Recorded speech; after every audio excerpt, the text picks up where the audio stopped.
paguete.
Está filmándose bien.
Pensaban y ellos se hicieron de gala, ¿no es cierto? Sí. Y quedaron... Para nosotros este viene a ser la primera línea de trinchera. Este es el río Paraguay, que queda a 50 metros de aquí. Para los argentinos viene a ser lo que es la primera línea de trinchera. Es esta. O sea que ahí lo que se hizo los famosos pozos lobos.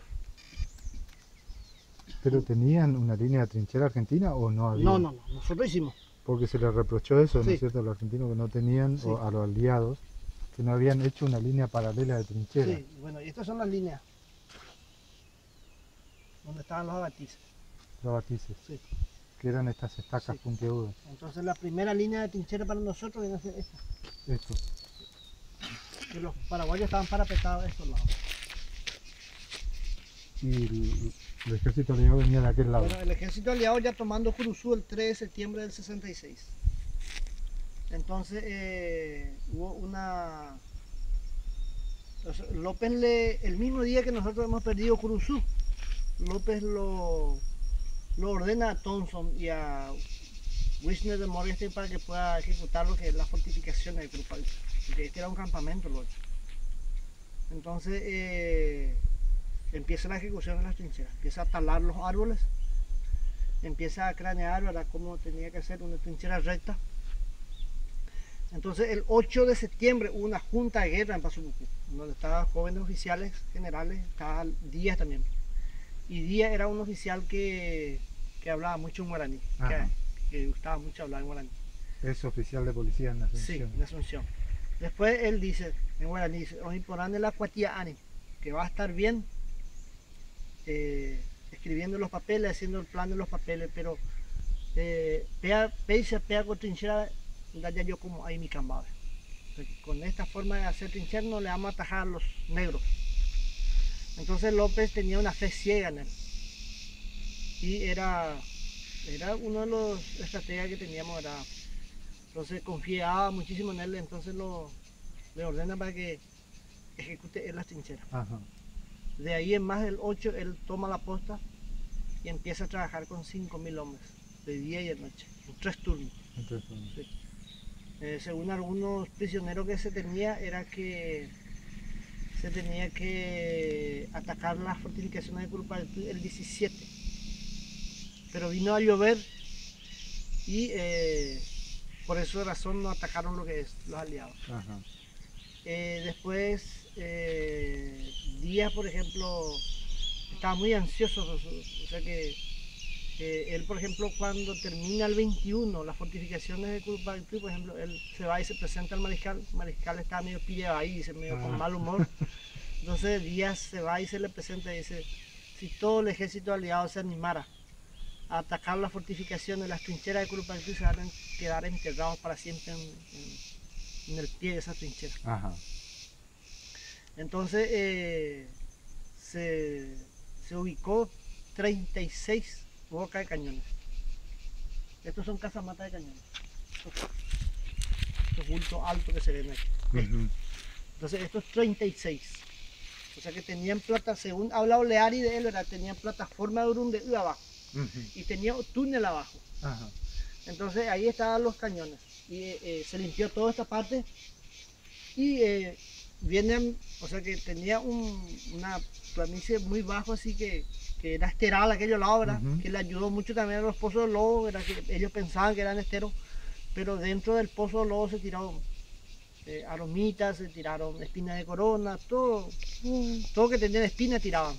Encima de los abatices estaban ahí, se iba a estirar una compuerta, una mente para que llenara agua, pero no necesitó de esa, porque llovió desde el 17 hasta el 21. Entonces los zapadores trabajaban arduamente en 3 turnos. Algunos burlaban, dice el sueño, a sus superiores, ¿verdad? Dormían parados porque lo que no trabajaban iba a hacer, o sea que tenían que ir a hacer guardia en los puestos avanzados. Claro. Piquetes. Sí, exactamente. Y la trinchera tenía 4 metros de largo por 3 de alto. 3 de alto. Sí, entonces todo lo que se cavaba se tiraba a estos lados. Entonces estos lados estaban los soldados. Entonces Díaz, por ejemplo, pone un vigía a 500 metros de la trinchera principal. Díaz estaba al lado del río Paraguay y tenía un vigía arriba, un árbol alto a aquellos lados. Entonces, pero dice las crónicas históricas, ¿verdad?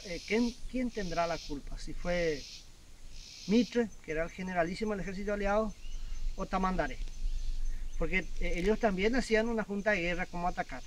Entonces el ejército aliado iban a atacar 20.000 hombres. Total, ellos eran 30.000 ahí en el campamento de Curuzú. Claro. Tenían que atacar 20.000 hombres, 10.000 argentinos que tenían que salir por el medio. Y el ejército brasilero, a cargo de Porto Alegre, tenía que venir por el lado del río Paraguay. Por el lado del río Paraguay. Sí.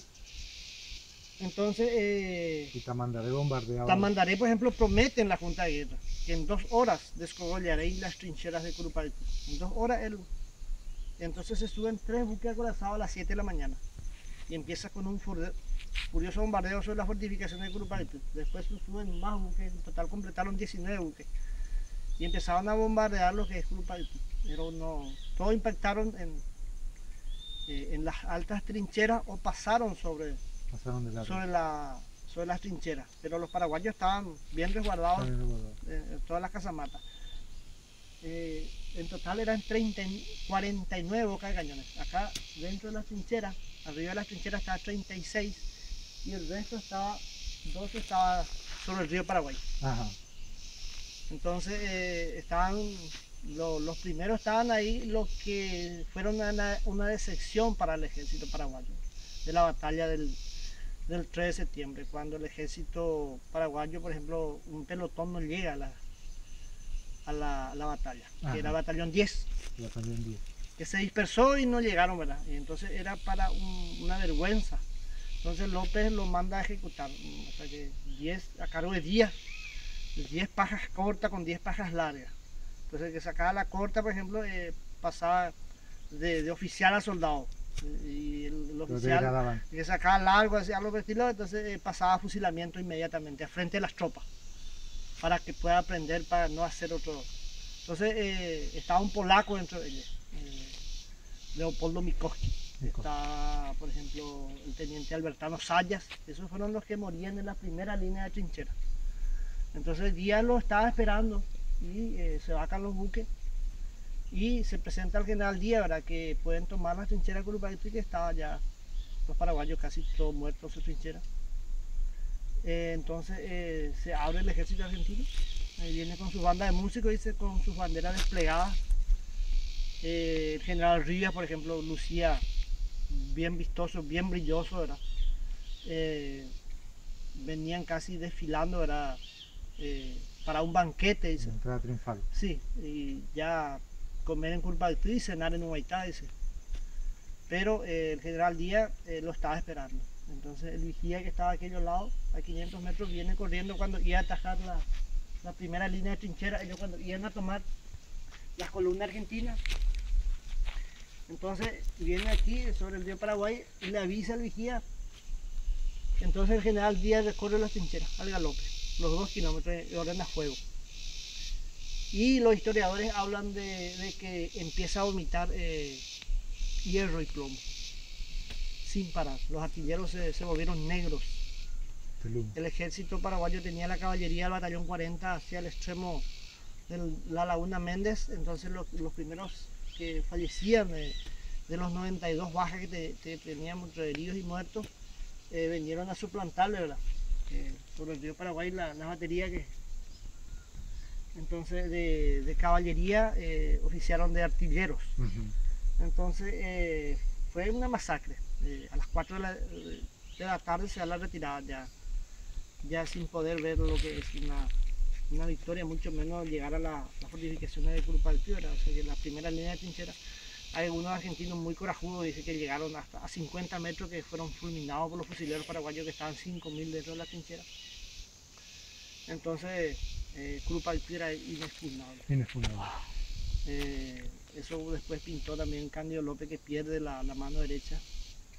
Se va a corriente y empieza a pintar los bocetos ya después, ¿verdad? Y su primera pintura le regala a su médico que le amputó la... Sí. Entonces fue una masacre, ¿verdad? Entonces, como estábamos hablando, muere los jóvenes oficiales, ¿verdad? Así como el capitán Dominguito Sarmiento, que apenas tenía 22 años. Sí. Muere el hijo de Marcos Paz, en aquella época, ¿verdad? Era vicepresidente de la República Argentina, presidente en ejercicio. Muere su hijo acá. Muere, por ejemplo, Charlone, Rossetti, el coronel Fraga, Díaz, el chiquitito, por ejemplo, que tenía miedo una noche antes de la batalla, que cuenta, ¿verdad? Las crónicas, por ejemplo, que tenía un poncho de vicuña que estaba cortando y que estaba haciendo una faja porque no quería que le entrara una lanza paraguaya. Estaba prácticamente ver cómo iba a morir, ¿verdad? O sea que ya prácticamente él sabía. Dominguito Sarmiento escribe una carta a su madre esa noche mismo cuando estaba cenando. Desayunaron bien para venir a atacar lo que es Curupaytí. Y venía con una libra esterlina que tenía la paga, ¿verdad? Entonces todo eso aprovechamos. El ejército paraguayo prácticamente estaba sin ropa, ya estaban con muy pocas pilchas. Y todo eso aprovechamos, todo lo lindo que se tenía se le sacó todo al ejército aliado, se le tiró desnudo a los 8.000 argentinos que prácticamente mueren en el centro mismo, que era más, o sea que... más al descubierto. Sí, o sea que los brasileños protestaban porque le tocaban un pajonal que al final los cubrió bastante. Claro, entonces todos los brasileños que murieron, ¿verdad? Se les despincharon y se les tiró en el río Paraguay. Y los argentinos se les tiró en la laguna Méndez, aquí. Ajá. Aquí mismo ellos mueren todos prácticamente en esta bolsa y se les tira todo desnudo. Antes de sacarle todo lo lindo que tenía, una libra esterlina que cobraba. O sea que a grandes rasgos eso es lo que aconteció aquí en Curupaytí, el 22 de septiembre de 1866. Que después de eso queda la guerra. Después de eso para la guerra. Año y medio. Año y medio hasta que acontece lo que es la batalla de Tataguá, el 21 de octubre del 67. Y después ya el ejército paraguayo. Nosotros hablamos, ¿verdad? Algunos historiadores hablan que el ejército paraguayo aquí en Curupaytí gana lo anterior y lo posterior. O sea que era una... Vengamos, dice, lo anterior, que veníamos sufriendo bastante, ¿verdad? Después de la rendición de Uruguayana. O sea que para la rendición de Uruguayana el ejército argentino los manda a pelear paraguayos contra paraguayos. Claro, Lo envía al frente dentro de su ejército, una legión paraguaya. que eran legionarios. Entonces después el ejército brasileño los manda como esclavos y el ejército uruguayo lo manda a fusilar. Entonces eso veníamos sufriendo bastante, ¿verdad? Exacto. Barbaridades. Entonces Sí, sí, sí. después de esto no hemos ganado casi ninguna batalla. Por eso se habla que en Curupaytí el ejército y el pueblo paraguayo ha vengado lo anterior y lo posterior. Y lo posterior, lo que vendría después.